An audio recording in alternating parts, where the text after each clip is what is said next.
Sun டிவில telecast ஆன சுந்தரி சீரியலோட first சீசன்ல நடிச்சது மூலமா மக்கள் மத்தியில பிரபலமானவங்க தான் ஆக்ட்ரஸ் ஸ்ரீகோபிகா. கேரளாவை சேர்ந்த இவங்க ஒரு மாடலா தான் தன்னுடைய கெரியரை ஸ்டார்ட் பண்ணிருக்காங்க. இதை தொடர்ந்து ஆக்ட்ரஸ் ஓவியாவோட 90ml படத்துல நடிச்சது மூலமா தமிழ் சினிமாலையும் அறிமுகமானாங்க. அதுக்கப்புறம் தமிழ் சீரியலான சுந்தரி சீரியல்ல நடிக்க வாய்ப்பு கிடைக்கவே அதுலயும் நடிக்க தொடங்கினாங்க. சுந்தரி சீரியல் மூலமா தமிழ் ஃபேன்ஸ் நிறைய பேரையும் சம்பாரிச்சிருந்தாங்க.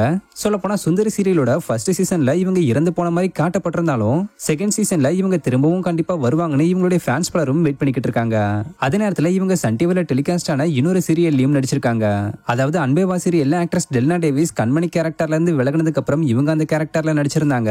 இதுக்கடையில கடந்த ஜூன் மாசம் ஸ்ரீகோபிகா தன்னுடைய நீண்ட நாள் நண்பரான வைசாக் ரவின்றவரை எங்கேஜ் பண்ணிருக்கிறதா சொல்லி நிச்சயதார்த்த போட்டோஸை வெளியிட்டு இருந்தாங்க. பட் அதுக்கப்புறம் சில வாரங்கள்லயே அந்த போட்டோஸை டிலீட் பண்ணிட்டு என்னோட எங்கேஜ்மெண்ட்டை நான் கேன்சல் பண்ணிட்டேன், தயவு செஞ்சு என்னுடைய முடிஞ்சு போன வாழ்க்கையை பத்தி யாரும் பேசாதீங்க, அது முடிஞ்சதாவே இருக்கட்டும், நான் அதுல இருந்து மீண்டு வந்துகிட்டு இருக்கேன், சோ அந்த கசப்பான விஷயங்களை பத்தி பேச வேண்டாம்னு சொல்லி பலருக்கும் ஷாக் கொடுத்திருந்தாங்க. இந்த நிலையில ஆக்டர் ஸ்ரீகோபிகா ரீசெண்டா வருந்தேவ்ன்றவரை திருமணம் பண்ணி பலருக்கும் இன்ப அதிர்ச்சி கொடுத்திருக்காங்க. இவங்களுடைய இந்த திருமணம் கேரளால உள்ள குருவாயூர்ல ரொம்ப சிம்பிளான முறையில நடந்திருக்கு.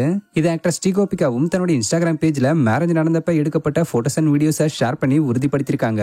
இதை தொடர்ந்து ஆக்டர் ஸ்ரீகோபிகாக்கு சீரியல் ஆக்டர்ஸும் அவங்களுடைய ஃபேன்ஸும் வாழ்த்துக்கள் சொல்லிக்கிட்டு வராங்க. சோ தமிழ்நாட்டு அப்டேட்ஸ் டீம் சார்பா வருந்தேவ் ஸ்ரீகோபிகா தம்பதிக்கு எங்களுடைய வாழ்த்துக்களை தெரிவிச்சுக்கிறோம்.